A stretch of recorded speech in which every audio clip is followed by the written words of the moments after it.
क्या आप जानते हैं कि हमारी क्रिकेट टीम में कौन से महान बैट्समैन हुए हैं जो लेफ्ट हैंडेड बैट्समैन थे? क्या आप जानते हैं कि दुनिया के प्रसिद्ध क्रिकेट खिलाड़ियों में ऐसे कौन थे जो बैटिंग तो राइट हैंडेड करते थे, बॉलिंग लेफ्ट हैंडेड करते थे या इसका उल्टा करते थे? मुझे तो क्रिकेट के बारे में ज़्यादा पता नहीं, लेकिन मैं जानता हूं कि मेरे श्रोताओं में से अनेक इन प्रश्नों का बड़ी आसानी से लंबा उत्तर देंगे। राइट हैंडेड अर्थात डेक्स्ट्रल, उसको हिंदी में बोलते हैं दायां हाथ, या उसका संस्कृत शब्द है दक्षिण हस्त, या और लोग बोलते हैं सीधा हाथ।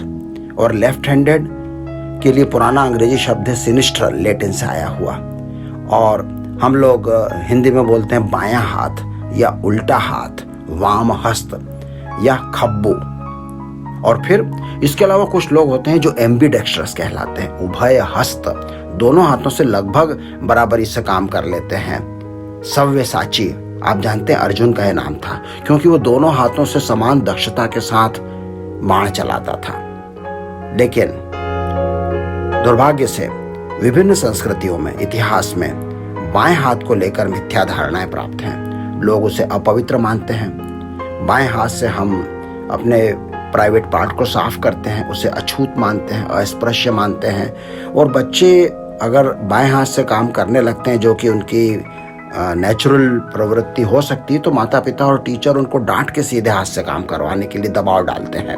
तो इतिहास में सिनिस्ट्रल लोगों को, सिनिस्ट्रल जो लैटिन से शब्द आया उसमें सिन यानी पाप, तो वो शब्द है। हालांकि भारत में इतना ज़्यादा नहीं था, और अनेक मंदिरों में जहाँ मैंने मूर्ति शिल्प देखा है, खजुराहो वगैरह में, मैंने फ़ोटो लिए हैं कि कुछ नायिकाएं और नायक बाएं हाथ से गेंद फेंक रहे हैं या बाएं हाथ से वीणा बजा रहे हैं। तो हमारे यहाँ उतना ज़्यादा लांछन नहीं था। ये हैंडेडनेस किस उम्र में विकसित होती है? हैंडेडनेस मतलब हस्तता 5 से 7 साल के बीच में, बल्कि कभी कभी उसके पहले ही बच्चे के लक्षण दिखने लगते हैं कि वो कौन से हाथ से ज़्यादा उपयोग करेगा। उसके पहले वो लगभग दोनों हाथों से बराबर काम करता है। और यदि पारिवारिक और सामाजिक दबाव न रहे तो लगभग 10% लोग नॉन राइट हैंडेड होते हैं। मतलब 90% लोग दाएं हाथ से काम करते हैं, अधिकांश काम दाएं हाथ से काम करते हैं, और लगभग 10% ऐसे हैं जो या तो बाएं हाथ से काम करते हैं या कुछ काम दाएं और बाएं हाथ से करते हैं, इसलिए हम उनको नॉन राइट हैंडेड बोलते हैं। और न्यूरोलॉजिकल जांच में और न्यूरोसाइकोलॉजिकल परीक्षण में हस्तता का आकलन महत्वपूर्ण माना जाता है। भला क्यों? क्योंकि इससे हम ये तय करते हैं कि हमारे मस्तिष्क के 2 गोलार्धों में से कौन सा डोमिनेंट है। डोमिनेंट का क्या मतलब? प्रबल। बायां गोलार्ध प्रबल है या दायां गोलार्ध प्रबल है। तो उसी प्रकार से जो प्रबल गोलार्ध होता है, जिन लोगों का जो दाएं हाथ से काम करते हैं उनका मस्तिष्क में बायां गोलार्ध प्रबल होता है, और उस प्रबल गोलार्ध में भाषा का केंद्र भी होता है। तो अगर किसी मरीज को बाएं गोलार्ध में बीमारी हुई है, किसी को दाएं गोलार्ध में बीमारी हुई है, इससे उसके क्लिनिकल लक्षणों के ऊपर असर पड़ता है। तो जब भी हम न्यूरोलॉजी और साइकोलॉजी और साइकियाट्री में किसी मरीज की हिस्ट्री पूछते हैं और उसका परीक्षण करते हैं, तो हम हस्तता का, हैंडेडनेस का आकलन भी करते हैं। कभी कभी पैथोलॉजिकल लेफ्ट हैंडेडनेस भी हो जाती है। मतलब ये कि बचपन में ही सेरेब्रल पाल्सी के कारण या किसी अन्य बीमारी के कारण मस्तिष्क का एक गोलार्ध डैमेज हो गया। मान लीजिए कि उसका बायां गोलार्ध डैमेज हो गया, तो अब नेचुरली हो सकता है उसका बायां गोलार्ध प्रबल होता और वो दाहिने हाथ से काम करता, लेकिन चूंकि वो गोलार्ध डैमेज हो गया और चूंकि उसका दायां हाथ जन्म से कमजोर है, बचपन से कमजोर है, तो मजबूरी में वो लेफ्ट हैंडर बन जाता है। इसको पैथोलॉजिकल लेफ्ट हैंडेडनेस बोलते हैं। इसमें जेनेटिक्स का भी रोल होता है, आनुवंशिकता का रोल भी होता है। इस प्रकार की जो जीन होती है उसको कोडोमिनेंट जीन बोलते हैं। और यदि माता पिता भाई बहनों में से कोई उल्टे हाथ से काम करता है तो आपके भी वाम हस्त होने की संभावना थोड़ी बढ़ जाती है, लगभग 10% तक बढ़ जाती है, 10% ज़्यादा बढ़ जाती है। हस्तता का आकलन करने की विधियों के लिए हम एक प्रश्नावली तैयार करते हैं। इसको एडिनबर्ग हैंडेडनेस क्वेश्चनेयर बोलते हैं। एडिनबर्ग स्कॉटलैंड का एक शहर है, वहाँ के डॉक्टरों ने, साइकोलॉजिस्ट ने इस विधि को विकसित किया होगा।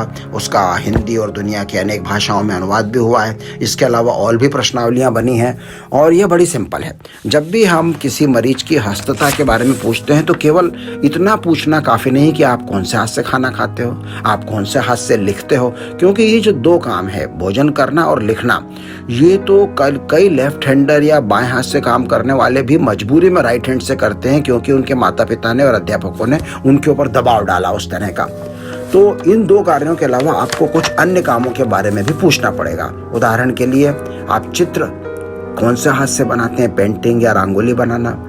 आपको अगर पत्थर या गेंद फेंकने को कहा जाए तो आप कौन से हाथ से फेंकेंगे। एक कैंची से कपड़ा या कागज काटना है तो कौन से हाथ से कैंची पकड़ेंगे। दांत मांजना है तो ब्रश या उंगली कौन से हाथ की चलाएंगे। चाकू से सब्जी को काटना है तो चाकू कौन से हाथ में पकड़ेंगे। चम्मच से भोजन करना है तो कौन से हाथ में चम्मच पकड़ेंगे। झाड़ू बुहारना है, पोंछा लगाना है तो कौन से हाथ से करेंगे। माचिस सुलगाना है तो तीली कौन से हाथ में पकड़ेंगे और माचिस का डब्बा कौन से हाथ में पकड़ेंगे।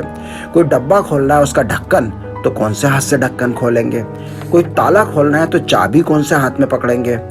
तो ये सारे प्रश्न हम पूछते हैं और मान लीजिए 10 प्रश्न हुए तो कितने काम उसने राइट हैंड से किए, कितने काम उसने लेफ्ट हैंड से किए।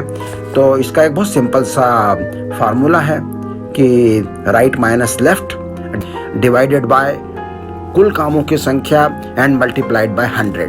तो ये एक सरल सा फार्मूला है जिसके द्वारा हम कुछ ही मिनटों में किसी व्यक्ति की हस्तता का आकलन कर सकते हैं। जो वामहस्त लोग होते हैं उनके चरित्र में, उनकी क्वालिटीज़ में, उनके गुणों में क्या अंतर होते हैं। बहुत ज़्यादा तो नहीं, पर कुछ अंतर तो हैं। कुछ लोग बहुत अच्छे खिलाड़ी होते हैं। जो लोग लेफ्ट हैंडर होते हैं उनमें आर्किटेक्ट्स ज़्यादा होते हैं, क्योंकि ये लोग 3 डायमेंशनल इमेजिनेशन ज़्यादा करते हैं, 3 आयामी कल्पना कि क्योंकि इनका दायां गोलार्ध प्रबल होता है और दायां गोलार्ध भाषा को तो नहीं रखता, लेकिन भाषा के बदले प्रकृति ने उसको दूसरा काम दिया है, जो कि कहते हैं ना कि अटेंशन, निग्लेक्ट और त्रिआयामी स्थान का अनुमान लगाना और शरीर के साथ उसका अनुमान लगाना, स्पेशियल ओरिएंटेशन उसके लिए टेक्निकल शब्द है। तो त्रिआयामी स्थान का बोध, तो ये आर्किटेक्ट हुए, ये आर्टिस्ट हुए, ये लोग प्रायः लेफ्ट हैंडर होते हैं। तो कुछ बीमारियों के अंदर भी ऐसा पाया गया है कि जो वाम हस्त होते हैं, उल्टे हाथ से काम करने, उन लोगों की इम्यूनिटी में कुछ अंतर होता है, दाएं हाथ से काम करने वालों की तुलना में कुछ कम हो सकती है। उन लोगों में शायद थोड़ी सी मानसिक व्याधियां अधिक हो सकती हैं, एंजाइटी या डिप्रेशन, लेकिन ये अंतर बहुत ज़्यादा नहीं है। और अगर हैं भी तो वो कंपेंसेट हो जाते हैं कि उनके अंदर प्रकृति ने कुछ दूसरे गुण दे दिए हैं। तो मैं सोचता हूँ कि आप लोग अपनी अपनी हस्तता का आकलन खुद कीजिए और उस पर गर्व कीजिए। अगर आप वाम हस्त हैं, आप दक्षिण हस्त हैं, या आप सव्यसाची हैं, एम्बिडेक्स्ट्रस हैं, इसमें हर एक में गर्व करने की चीज़ है। और वाम हस्त लोगों के अनेक संगठन भी दुनिया में बने हैं जो उन्हें कहीं कहीं जो भेदभाव का सामना करना पड़ता है और कहीं कहीं काम करने में जो उनको दिक्कत आती है उसके खिलाफ वो एडवोकेसी करते हैं। कैसे?